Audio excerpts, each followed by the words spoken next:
Yang terhormat Bapak Ibu dosen penguji ujian kinerja.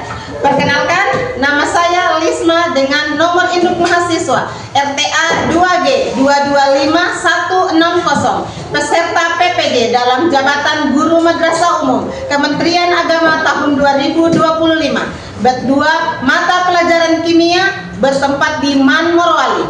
Saya merupakan mahasiswa PPG di LPTK Universitas Jambi. Pada kesempatan ini, saya melaksanakan ujian kinerja pada hari Selasa tanggal 26 Agustus 2026 bertempat di kelas 12A dengan materi sifat koligatif larutan. Demikian perkenalan dari saya. Terima kasih atas perhatian Bapak Ibu dosen penguji dan selamat menyaksikan video saya. Wassalamualaikum warahmatullahi wabarakatuh.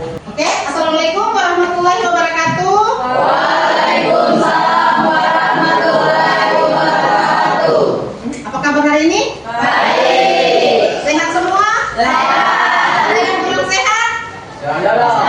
Ada yang galau? Saya. Ada yang sedih? Tidak.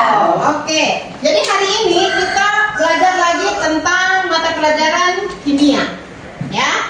Jadi kita akan belajar mata pelajaran kimia. Tapi sebelum kita belajar, kita berdoa dulu, ya. Jadi siapa bisa pimpin doa? Mana ketua kelas David? Firjawan, pimpin doa.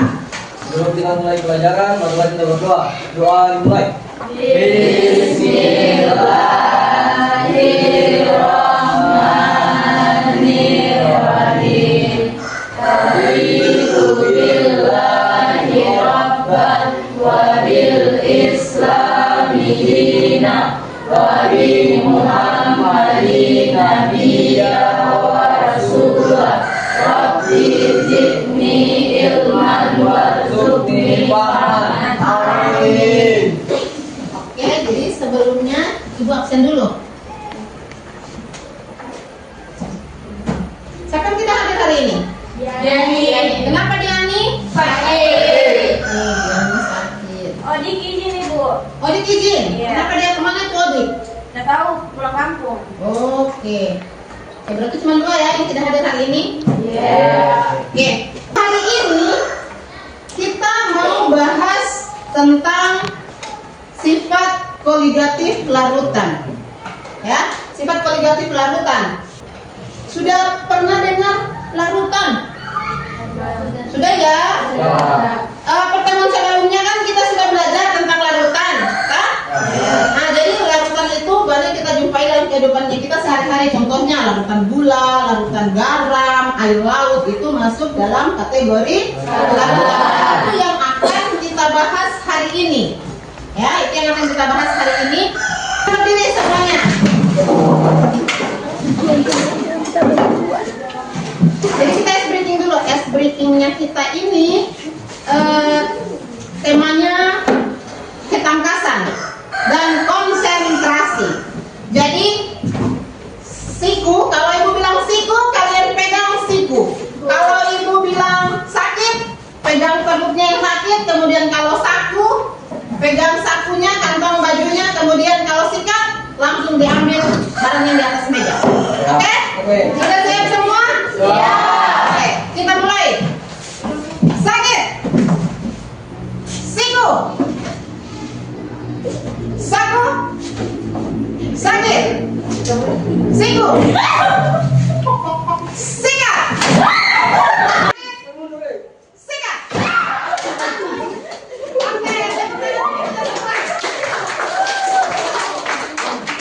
Oke.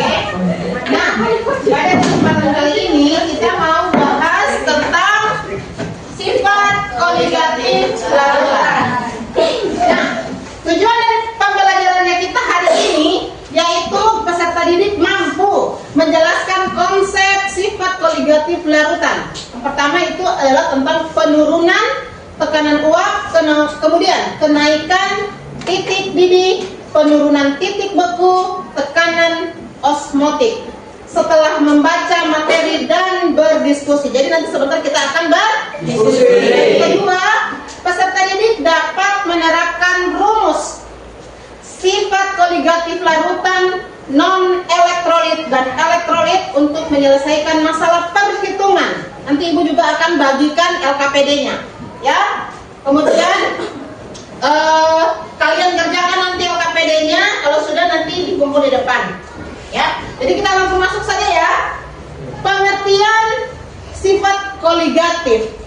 Jadi sifat koligatif larutan itu adalah sifat larutan yang hanya bergantung pada konsentrasi partikel zat terlarut dan tidak bergantung pada jenis zat terlarut itu sendiri. Ya. Pernah dengar larutan? Pernah. Apa itu larutan? Jadi sebetulnya bisa kita bedakan mana larutan yang terlarut, mana yang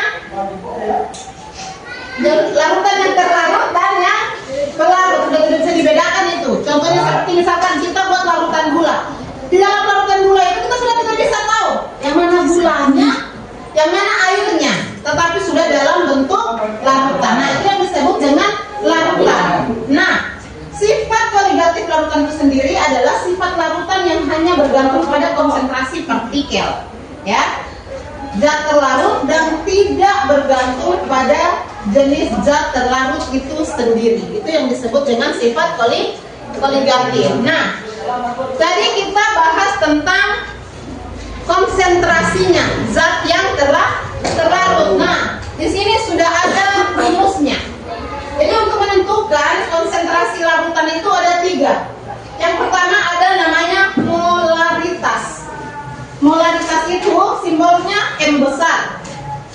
Itu molaritas, simbolnya M besar. Rumusnya G per mR. G itu maksudnya gram, masanya. Ya, tahu ya massa? Kalau kita menimbang berarti itu kita menentukan massa. Jadi bedakan antara massa dengan berat. Kalau kita menimbang itu bukan berat, tetapi itu adalah massa. Massa per mR. mR itu adalah massa molekul relatif. Setiap zat itu punya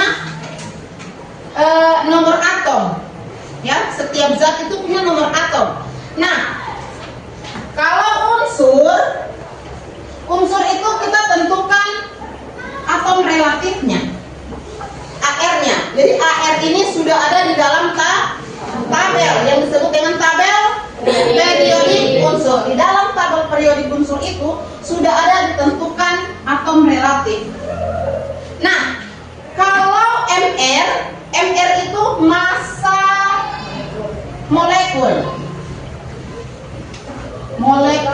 relatif. Massa molekul relatif ini gabungan dari AR, misalkan H2O. Nah, ini bukan lagi unsur, tetapi ini adalah molekul. Molekul itu adalah gabungan dari unsur. Jadi unsur apa? Hidrogen dan oksigen. Hidrogen oksigen bergabung menjadi H2O, menjadi molekul. Nah, yang di sini ini MR ini adalah massa molekulnya relatif. Kalau unsur dia bukan MR tapi AR, atom relatif. Kalau AR tidak perlu kita hitung karena di dalam tabel periodik itu sudah ada ditentukan AR-nya. Tapi kalau MR ini kita harus hitung. Ya, MR harus kita hitung. Dihitung dari mana? Ini AR-nya H tambah AR-nya O. Lanjut, ini rumusnya molaritas. Molaritas sama dengan massa per mR kali 1000 per ml. ml ini volume, ya, satuannya mililiter. Nah, apa bedanya molaritas dengan molalitas? Kalau molalitas itu simbolnya M kecil, ya. Molalitas itu simbolnya M kecil. M kecil sama dengan N. N itu jumlah mol. Jumlah mol per pelarut. Atau M molalitas sama dengan gram. Gram ini massa per mR dikali 1000 per pelarut. Pelarutnya berapa nanti, ya? Kemudian yang terakhir ada yang disebut dengan fraksi mol. Itu kalau kita mau menentukan satuannya konsentrasi. Jadi ada tiga cara. Yang pertama molaritas, dan yang terakhir adalah fraksi mol. Fraksi mol itu ada yang disebut dengan fraksi mol terlarut. Diberi simbol XT karena dia terlarut. XT sama dengan NT, jumlah molnya terlarut per jumlah mol terlarut ditambah jumlah mol pelarut. Ini kebalikannya. Fraksi mol pelarut sama dengan jumlah mol pelarut per jumlah mol zat terlarut ditambah jumlah mol pelarut. Caranya membedakan ini, kalau kita ditanyakan XT-nya, terlarutnya berarti yang di atasnya terlarut, di bawahnya terlarut, dan ditambah dengan pelarut. Nah, kalau ini kan kita yang ditanya adalah zat pelarut, berarti yang di atasnya ini mol pelarut per mol terlarut tambah mol pelarut. Ya, di sini saya sudah buat KPD. Apa ada yang mau ditanya dulu? Ada yang mau bertanya? Silahkan bertanya.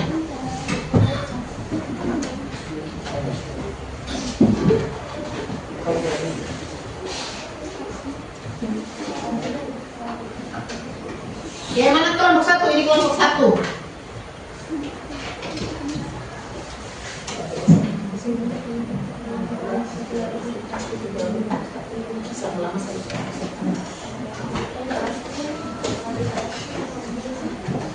Kelompok dua.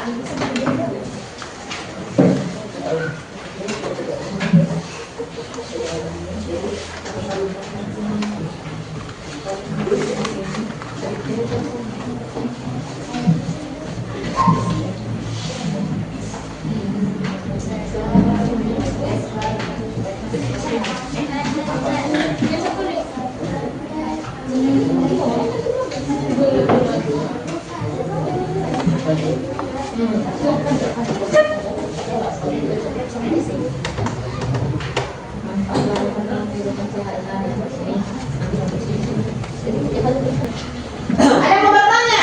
Saya. Oke. Sebelum kita kerjakan LKPD-nya, silakan bertanya. Ibu, saya ingin bertanya. Ya. Bagaimana pengaruh zat terlarut dalam suatu larutan terhadap titik didih larutan tersebut? Pengaruh apa tadi? Pengaruh zat terlarut dalam suatu larutan terhadap titik didih larutan tersebut. Pengaruh titik didih terhadap pelarut. Yes. Titik didih pelarut terhadap zat yang terlarut. Seperti yang saya sudah jelaskan tadi, pengaruhnya begini misalkan. Saya punya air satu belanga, kemudian saya masak sampai mendidih. Setelah dia mendidih, saya masukkan sayur, misalkan. Saya masukkan sayur, saya mau bikin kuah asam ceritanya ini. Pas kita masukkan sayurnya, ini gelembungnya hilang. Artinya titik didihnya itu turun. Yang tadinya dia sudah mendidih, dia langsung tidak mendidih lagi. Kenapa? Karena sudah ada zat lain yang kita masukkan ke dalamnya. Nanti beberapa waktu ini tetap kompornya kita menyalakan. Artinya kalau semakin banyak waktu yang digunakan, berarti semakin banyak juga kalor yang dia butuhkan. Berarti dia semakin panas toh. Yang tadinya dia mendidih di 100 derajat Celcius, karena bertambah lagi kalornya, berarti dia akan mendidih itu bukan lagi di 100 derajat, tetapi pasti dia sudah naik. Titik didihnya sudah naik. Jadi itu yang disebut dengan kenaikan titik didih. Itu pengaruhnya antara pelarut dengan zat yang terlarut. Oke, bisa diterima? Oke. Ada lagi pertanyaan? Kalau tidak ada lagi pertanyaan, silahkan kerjakan LKPD-nya. Sebentar baru kita simpulkan materinya kita hari ini.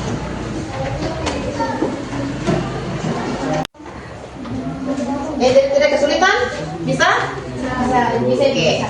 Nanti didiskusikan kira-kira jawaban yang betulnya itu apa ya. Sebentar. Nanti jangan lupa tulis namanya di atas ya.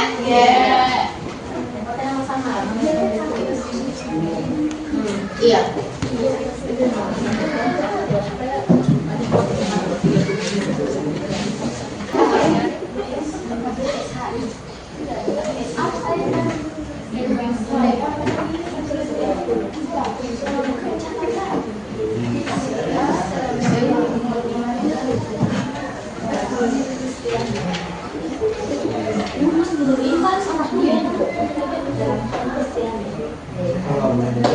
Iyo kaya.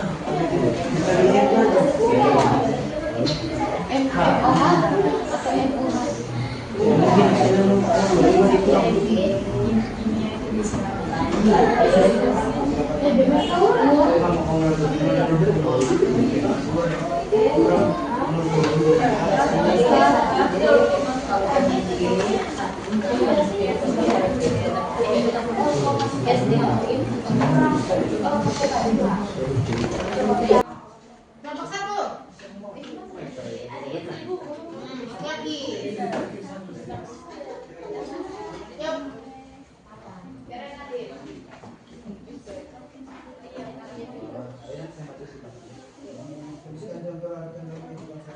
Jadi lihat soalnya tentang Tuliskan contoh larutan dalam kehidupan sehari-hari. contohnya larutan dalam kehidupan sehari-hari. 1. Air teh manis. Oke.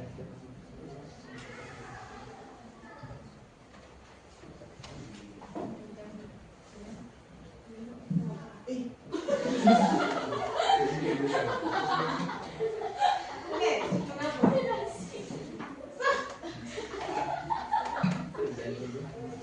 Bergerak kan menulis. 2. Air gula. Oke. Lagi. Air laut. Air laut. Oke. 4. Ikat. Dan terakhir itu udara. Oke. Jadi nanti ada yang ya, yang boleh tanya sama kelompok 1 kalau kurang jelas jawabannya itu. Oke. Ayo kelompok 2. Assalamualaikum warahmatullahi wabarakatuh. Waalaikumsalam warahmatullahi wabarakatuh. Saya dari perwakilan kelompok 2 ingin mempresentasikan LKPD kami dengan tema sifat koligatif larutan. Nah, di sini ada pertanyaan. Yang pertama, tuliskan jenis-jenis sifat koligatif larutan.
Jawabannya yang nomor 1, jenis-jenis sifat koligatif larutan itu ada poin A, penurunan tekanan uap, B, kenaikan titik didih, C, penurunan titik beku, dan yang terakhir tekanan osmotik.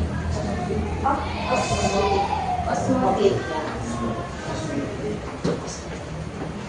Pertanyaan nomor 2, langsung jawab.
Hasil jawaban kami, makasih atas perhatiannya. Wassalamualaikum warahmatullahi wabarakatuh.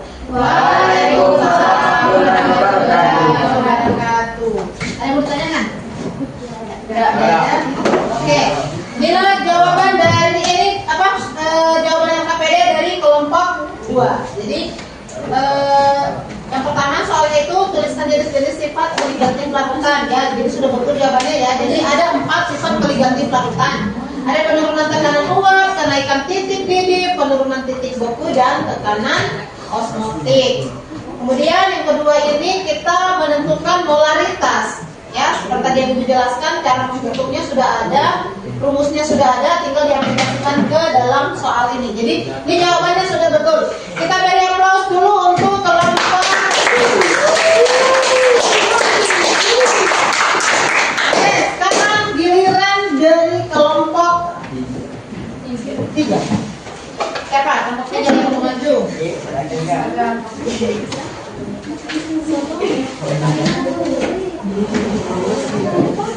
Assalamualaikum warahmatullahi wabarakatuh. Waalaikumsalam warahmatullahi wabarakatuh. Saya dari perwakilan kelompok 3, saya akan menuliskan hasil jawaban kami. Ya, yang pertama itu soalnya tuliskan manfaat larutan dalam kehidupan sehari-hari.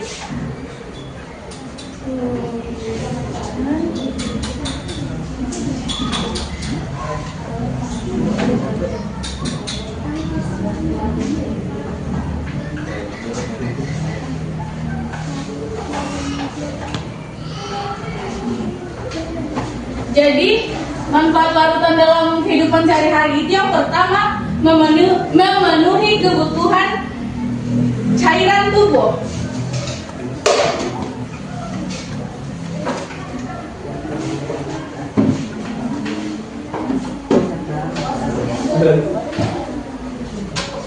Yang kedua itu ada membantu proses metabolisme. Membantu metabolisme. Dan yang ketiga ada larutan basah. Larutan basah seperti minum.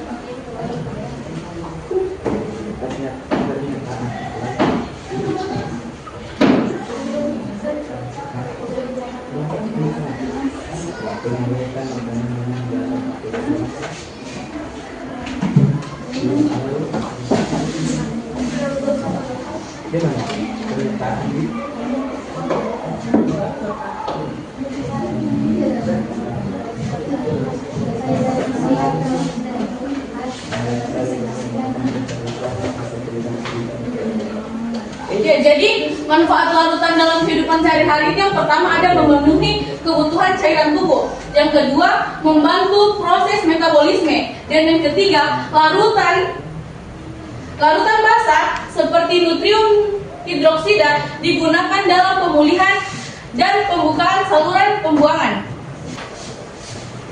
Assalamualaikum warahmatullahi wabarakatuh. Waalaikumsalam warahmatullahi wabarakatuh. Saya perwakilan dari kelompok 3 akan mempresentasikan kelompok 4 akan mempresentasikan hasil kerja kami.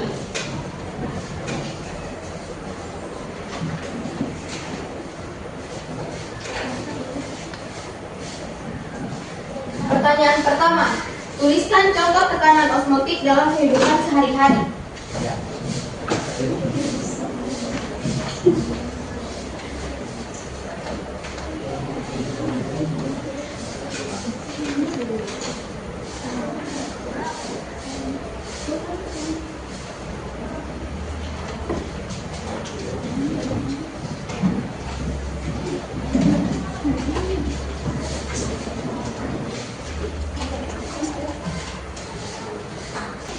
Dari pelajaran kita hari ini, kira-kira apa yang bisa kita simpulkan? Yang pertama, kenaikan titik didih. Yang kedua, penurunan tekanan uap dan penurunan titik beku. Oke. Yang terakhir adalah tekanan osmotik. Kemudian coba contoh contoh larutan dalam kehidupan sehari-hari. 2 contoh larutan. Larutan gula, larutan garam. Oke, jadi itu adalah contoh larutan. Kemudian manfaat larutan. Siapa yang bisa? Saya Oke, Cika. memenuhi kebutuhan cairan tubuh. Memenuhi kebutuhan cairan tubuh. Apa lagi? Untuk proses metabolisme. Oke, jadi Ibu rasa sudah paham semua ini ya materi kita hari ini. Oke. Selanjutnya kita explain lagi, ya.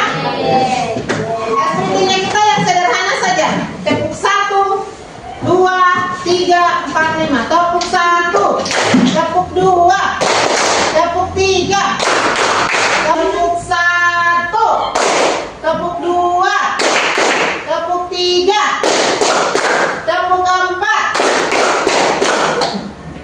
tepuk 5.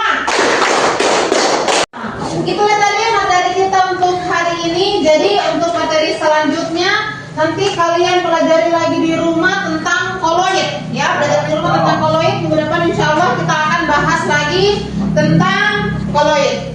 Oke? Sekian untuk hari ini. Wassalamualaikum warahmatullahi wabarakatuh. Waalaikumsalam